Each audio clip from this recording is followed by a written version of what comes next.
Welcome guys, we're here for another episode of The Lock-In. We're actually not locked in, we're in Prague, we're in the centre of Prague right now. Dara, are you happy to be here? Yeah, I'm very happy to be here, David. This is an unusual lock-in, but... Be more enthusiastic, keep it light. No, David, it's not working. I mean, we literally look like a pair of wankers here. We do. Look at us, it just isn't dignified. We do actually look like a pair of wankers. We're not influencers. Yeah, we're not young enough. We're not young enough, no. Can't even get away with making this look like we're sending a message home to our families. Okay. No, the Lord there looking at us as well. Okay, well in that case, I'm going to just do a very quick scenic 360 for our audience, so you can have a look. The beautiful city of Prague, it really is a beautiful city. And when you see us in just a moment's time, I'm sure we'll be suitably locked in to a hotel room with some bad curtains. Okay, so we're back, obviously indoors where we belong, let's be honest. Dara, you'll notice... in front of some dodgy curtains. Exactly. That's kind of our thing now for the lock-in when we're on trip reports or whatever you want to call them, that we're gonna place ourselves. But actually much nicer curtains got to be set here in the Hilton. Yeah. I think we take these over the ones in the Gold Coast. Dara, we have been playing here for about 5 days already. I know you're staying on longer, I'm leaving tomorrow. But it is the Eureka Festival in Prague, followed by the EPT Festival. Eureka Week, Eureka Main Event. You cashed it. Tell us about what happened. Yeah, I was super short the whole first day, and I was just really clinging on the bubble. You had a very big stack at one point. All right. No need for that. You might have been chip leader at one point. Stop now. I don't think it was even that good. No, stop. And Jason got through with a very big stack. I was thinking on the bubble. I had 7.5 big blinds. And this is probably the most interesting hand I've played in a while live, at least since the pandemic started. The blinds had just gone through, and I had 7.5 big blinds, and we were 2 from the bubble. I think I was pretty sure that the bubble was going in the next orbit, so my sort of mental plan was just fold the next few hands and that'll be fine. The only hand I'm going to have to think about is probably aces. Then I get dealt aces on the button, and a lad who's raising literally every hand because he has a big stack, and why not, he raises again. I shoved on the button 7.5. I think he raised to more than 2 big blinds, like 2.5, so I thought, okay, well, he's going to call, but I have aces, what can I do? Came back to him, and he actually went into the tank, and I realized it was a genuine tank. He wasn't just pretending, and he was actually thinking about folding. And then there was a bit of speech play. He asked me, can you show me ace king here, because if you show me ace king, this would be a very bad fold. So from that I deduced he probably had a pair, and I assured him this can never be ace king here. And I said to him, I know the bubble's going in the next orbit, and the double up doesn't help me greatly, so draw your own conclusions from that. Do the maths, mate. Yeah, and he went into the tank again for ages and ages, and then he eventually folded. And he told me afterwards, and I fully believed him on this because it was after the end of the day, and I don't see why he would lie, that he had folded queens, and he had correctly worked out that it was never ace king, it was never jacks, so it could only be aces and maybe kings. And even though he was getting well over 2-1, it was still a fold. And in that spot, I'm actually pretty happy to get the fold as well. I don't want to take the 18% chance that he's going to get there with queens against my aces and bubble me in the tournament in a spot where the min cash is almost 2 buy-ins, and even if I double up, my stack isn't going to be worth much more than that. Yeah, no, definitely happy to get it through. We did discuss, actually, it was at the main event just past, as I was sort of riding the bubble with a relatively short stack. I had said that I think if I was in the same situation, I might have flipped over my aces and taken the 3-hand penalty. We discussed it since then. I said to you after you told me about this hand, I was like, I think he played it brilliant. I think the speech play, making sure he knew it was going to be aces, was really good. But maybe you got to show him them, Dara. I don't know. It's murky. I remember you talking about that play while we were at the World Series, and I guess I would have been tempted to do that if it was a 15k bubble like the WSOP main event. For the 2k Eureka bubble, it just felt a little bit mucky, and I felt I kind of achieved the same thing with the speech play anyway. You did. I more or less told him I had aces without saying I had aces. Yeah. Which you obviously can't do, but you can certainly, talk about your hand. And I didn't make it anything as obvious as I had 2 pointed cards or anything like that.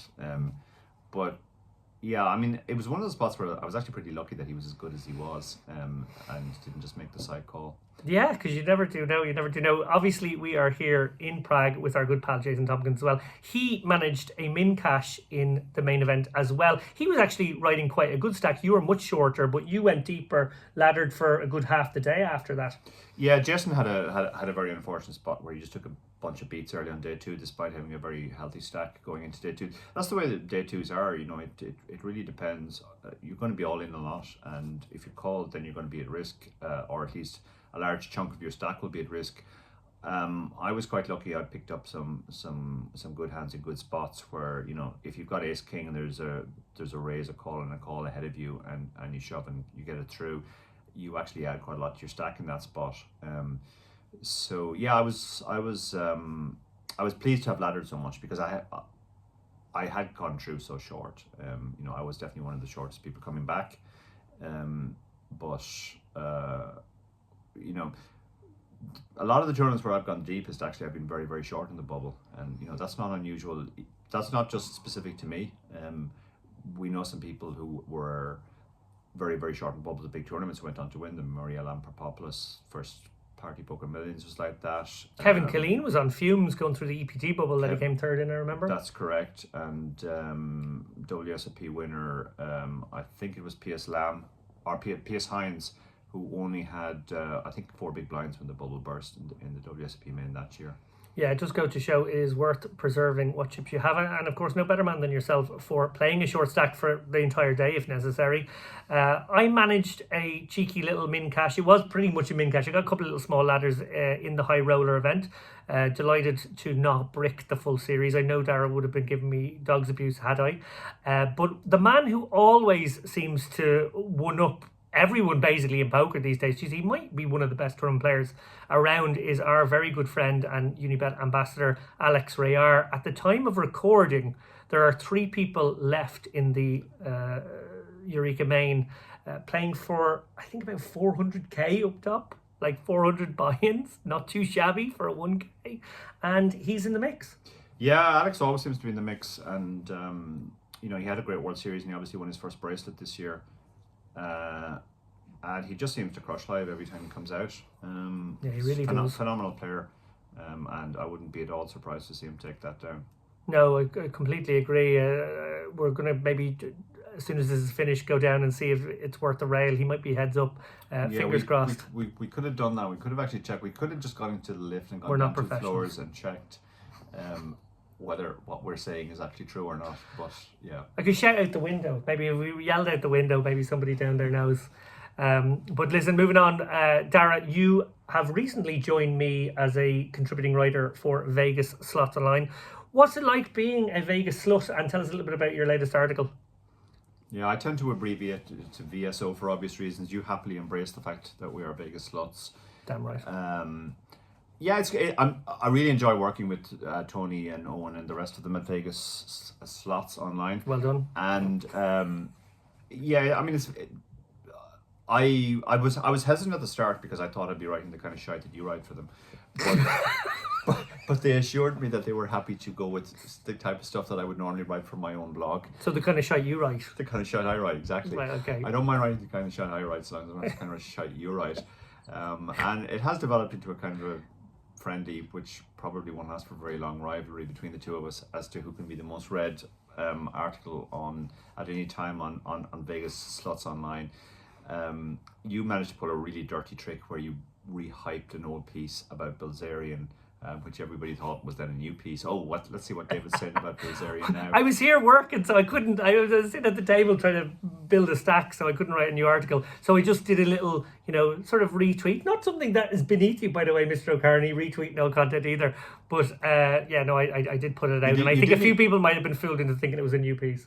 Yeah, there was no mention that it was an old piece. There was no Thursday throwback, Friday flashback. That's the bit that gets you off the hook. Okay, I'll make sure to throw back it next time. Yeah. Well, look, we are always ones here on this show to be complimentary of things that we see that are good in the industry, and I've got to say, in a very general sense, it is nice to be at a Stars event that feels a little bit more like old-fashioned Stars. We were always very loyal and big fans of what Stars did as a brand through the maybe 2008 2009 till 2015 sort of period. But then, I think it's uncontroversial to say there have been some dark days. This feels a lot more like the old days. I will make one exception. Actually, no. Firstly, I'm going to mention the cake.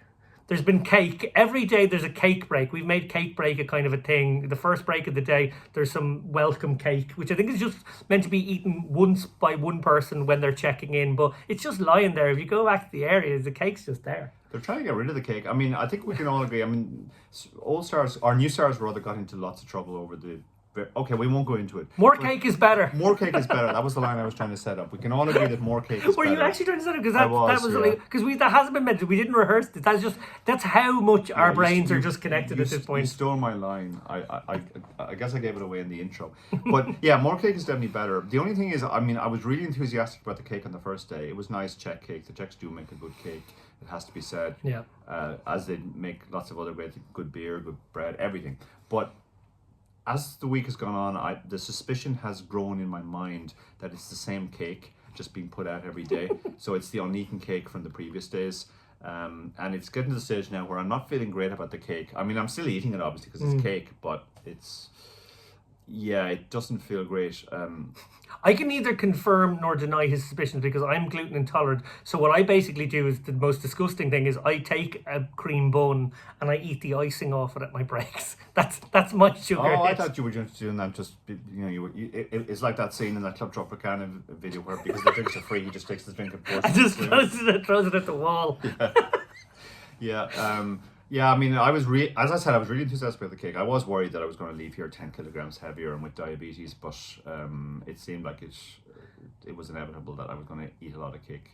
Okay, well, from cake to rake, this is our criticism of this stop, and I suppose it is a throwback to stops past. This is something we didn't like then. We don't like it now. There is an inclusion of the hypers, these sort of 10-minute blind levels, evening time events. I totally get the idea of having a hyper. It's perfect. Have a 4 or 5 hour tournament starting at 10 o'clock at night. That seems like it's absolutely catering to what we would want. But 14% rake, PokerStars is taking the piss.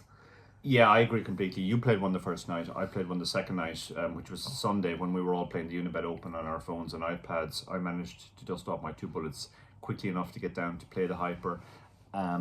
I do enjoy the idea of hypers. They're a lot of fun, and they're not going to take very long, and all that stuff. They are good fun. But I was looking at the clock to see how much was going into the prize pool, and I was initially very happy to see that 960. It was a 1K. Was going in. I thought, okay, well, 960. That's only 4% rake. That's actually very good. That might be even beatable, even in a tough field. But then I looked at my ticket and realized it was actually a 100 plus 100. A 1K plus 100. So it's an 1100 buy-in. So effectively it's 960 plus 140, which is about 15%, which is definitely not on for a hyper. I mean, that kind of rake is fine for a 4-day tournament, but these tournaments take 4 hours. Yeah. And also they have a high rotation. A lot of people bust, go off, re-enter, come straight back. So they get a lot of rake in a very short period. Yeah. Gotta say, one final bit of positivity on this. A shout out to our former graphics artist, animator, Willie Elliot. He had one other role actually at one point. He was briefly your chair as well. He was my chair for a little bit. Not something we should be really highlighting. Yeah, no, maybe don't start retweeting that video. Don't do a throwback Thursday to that video where I sat on Willie so that I could, do my work some afternoon. Although he was a very sturdy chair, it must be said. Very, very good chair. Yeah. If you're the type of person who's willing to degrade another human being by sitting on his back. Yeah. We love you, Willie, and you are now an extremely good live events coordinator, liaison. I don't actually know your exact role, but you were very good and you're very good to us, and I could see you interacting with all the players and qualifiers and whatnot, and it's great to see an alumni of the chip race go on to bigger and better things. Yeah, Willie was a really enthusiast. I mean, he started out making just fan art for the chip race and for our blogs and stuff, and we brought him on board officially. It's great to see him actually involved in the industry now, and he's doing the kind of job which, to be honest, he did even before it was his job. He'd just be at the events as a player, and he'd be happy and friendly to everybody, and everybody would help. He was almost like our Scottish version of Kev Math. So it is great. I think I think while he's great at the job that he currently does, Willie's the type of guy I would like to see rise up further in the industry as well. I think he has very good ideas about what works in poker, how to make online poker better. He talks to pretty much everyone. He rings me up every few weeks asking me about what do you think about this idea for satellites or this idea for structure.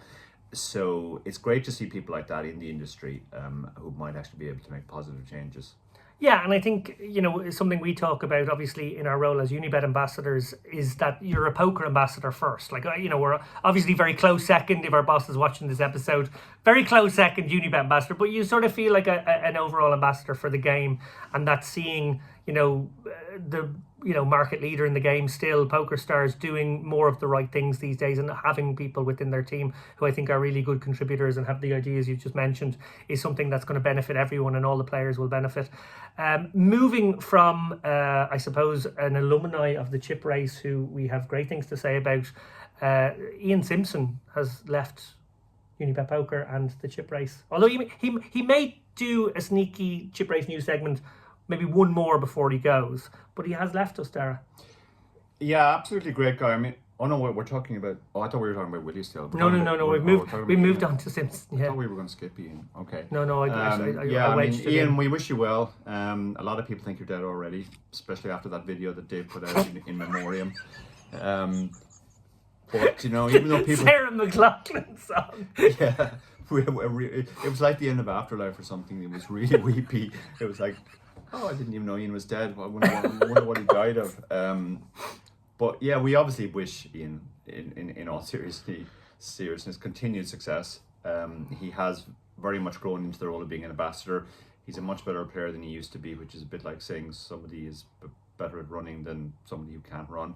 But I thought you were going to say me there. I genuinely thought that I was going to be your example. Yeah, there was a lot of really offensive things I could have added. I'm glad I caught that thought in time. But yeah, I mean, Ian has been our third wheel for the last 5 years. Which has unbalanced us, frankly, because it was sort of a machine that needed 4 wheels.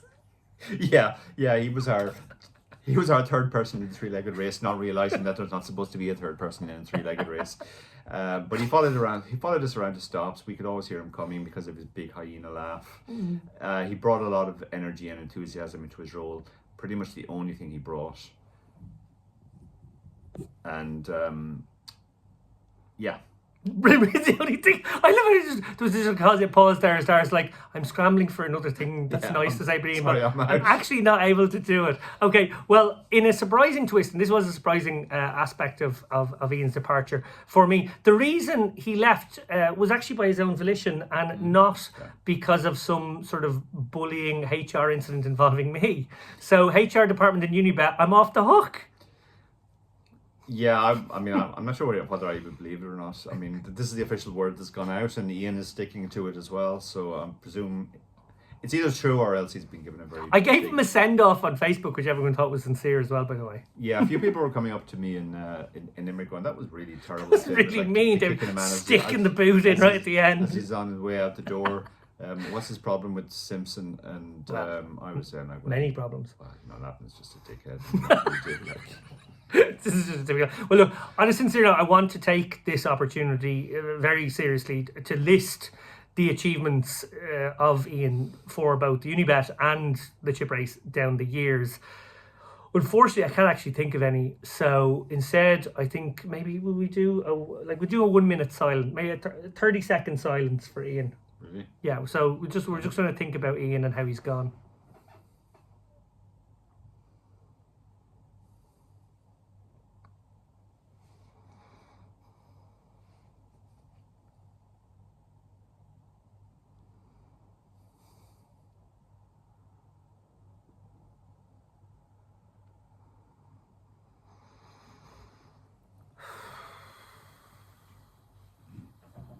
Well, speaking of ambassador departures, Bilzerian has seemingly been binned by GG. Would you believe it? And on International Women's Day too, which seems like an incredible coincidence. Yeah, I mean, there was never any official confirmation as far as I could see. They just kind of just whipped him off the website and didn't make anything. It was a bit different from, Ian's very gracious departure, where we I believe even had him on the poster for the US after he left for a while. Yeah. But this was literally, he just woke up one morning and there were no more Bilzerian emotes in the GG software, and there was no more mention of him on the website. It was almost like he never happened, and yeah, it was an ignominious end to not exactly a shining light in the history of poker ambassadors. I know, right? Well, for those of you who've been living under a rock, Dan Bilzerian joined GG in December of 2020. That was 15 months to the day. So maybe his contract was a 15-month contract and it ended, or maybe this is something that they have sort of planned to bin him, you know, mid-contract. We actually don't know. A couple of rider friends of ours, both Sam Bevington and Barry Carter, spoke to GG looking for the inside info, I guess, on what did happen. Was it a planned departure or whatnot? And both were given the rather elusive no comment. So maybe, I don't know, like I'm speculating here, but you know, that could be legal issues. Maybe he has been binned and now he's sort of going to fight back because he was still in contract. To be honest, if they've binned him on the grounds of him having not fulfilled any of his obligations, I think he probably didn't fulfill any of them, so he probably deserves to be binned. But it is unclear if the partnership came to a natural end or what would the opposite of a natural end be in this situation? Unnatural. An unnatural You end. really do have COVID brain fog. I tell you, I'm on thesaurus every day now just to get my words out. It's a real thing, guys. A few rapid fire stories before we go, because we are doing a shorter episode this week because I'm fairly confident the battery in my iPhone is going to die at any moment. Yeah. And this definitely isn't the second take of this because the battery died. This definitely isn't the second take, and I'm not doing a third take, so yeah. Know what you want from that. Well, look, a few quick stories. Actually, we have a few of them, so we're probably not going immediately. So, you know, buckle up here, guys. But our really good pal, Padraig Smidge O'Neill, who you'll remember from lots of different things. We've had him on the chip race. We've also celebrated his back-to-back victories in Unibet Open online, which he did during the pandemic. Phenomenal stuff. He is basically, I said it during the news last week, he's basically one of, if not the best poker players in Ireland, I think, at this point. I genuinely think he is right up there with the tippy, right up there in your category, frankly, Dara. Far above mine, let's be honest. Yeah. I mean, that said, there's a lot of really, really good poker players in Ireland now, including some who never leave the house. True. Like, if you look at a guy like Alex Kulev, who was really only he known is online, very good. and then he came out and he almost won a WSA bracelet, and he's going to crush live over the next year or two, I have no doubt. But, you know, Smidge is definitely up there in the conversation as well, with people like Dan Wilson, Frank Lillis, who is actually the current Irish online number one. But it is great. I mean, I was talking to Jason at breakfast about this. It's great to see a guy who's really grafted hard for over a decade now, and really put the work in and just continues to grind it out, and just get better and better and better. And now he's at a point where he's a genuine world beater. Yeah, and he's had a bit of a purple patch over in Vegas. He went out, rather than playing Prague and EPT and all that kind of stuff that, you know, most people in Europe were sort of eyeballing. He decided he was going to head off for the Wynn 10K with stuff that was kind of around that festival. There was a Wynn bounty, you might remember, guys. That was a sort of a mystery bounty that everyone was getting excited about last week. Well, he'd only fucking binked the 100k mystery bounty. Cashed for $5,000 in the tournament, won the mystery bounty. He had 2 bounties total. He opens the thing, 100k, cool as a cucumber, barely even like celebrates, and then opens the second one. It's 5k, which is still one of the good bounties. Just like fucks that to the side, like it doesn't even matter. Yeah, amazing stuff. So, you know, he obviously bit of good luck there, let's be honest. The mystery bounty stuff's a bit of nonsense, but it's fun nonsense, and he manages to bink that one. But he also just proved that he's a real poker player too, like we knew anyway, and he went straight into the Venetian tournament. Actually, no, sorry, he didn't. He went to the Wynn. He fired 2 bullets because, you know, 10k is now to him. Mr. 100k mystery bounty was nothing. 20% of an envelope. Exactly. So he did that, and then he unfortunately bust those, and he headed straight over to the Venetian, where he jumped in the 3.5k and came 3rd or 4th last night. 3rd, I believe. For 170k. Yeah. So not too shabby, Padraig O'Neill. Congratulations from us here at the show. We might have you back on the show, you never know. Speaking of the Wynn 10 million, at the time of recording, Vanessa Kade is still in the mix. A really packed field, 16 people going back. Now, by the time you guys get to watch this, it may be done and dusted, or it may be on the final table. We're going to try and get this one turned over fairly quickly. You mentioned Dan Wilson just a minute ago. He made the last 35 or 40, so he had a deep run in that one too. But Vanessa's certainly the one to watch for us now. 5 of 16. She's going to be on the next episode of the Chip Race doing a strategy segment. Well worth checking that one out. It's a high roller hand from her 25k, I think it was, in Aria last summer. So yeah, but like, by the time it comes out, maybe Vanessa will have another £1 million in her pocket. Who knows? 1.6 million up top on that one. Yeah, it's been an astonishing year for Vanessa, and I think she's definitely one of the people in poker you would root for. It's always a bit complicated in poker because you have lovers and haters, etc. And some people you have a mix of both. But Vanessa is one of those people you can completely without any qualification root for. So great to see her going deep in another tournament. When we recorded the strategy piece, she was actually on a pre-Vegas holiday.